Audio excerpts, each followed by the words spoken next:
Mga ka-maintenance, papalit tayo ng gate valve. Buti lang siya yung kalipit yung tumawag.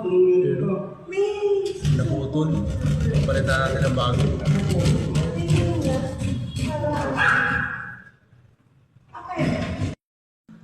Ito yung nasirang gate valve. Pinalitan natin na ng bago. Ay mga ka-maintenance.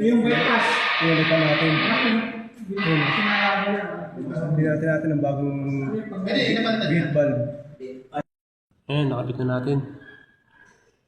Check muna natin kung may leak. Wala naman leak.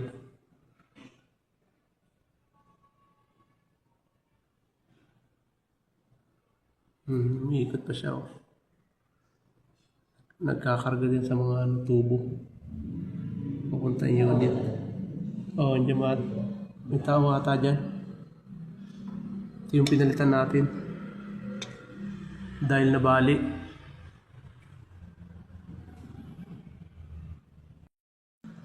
Ito yung nasirang gate valve. Pinalitan natin na ng bago.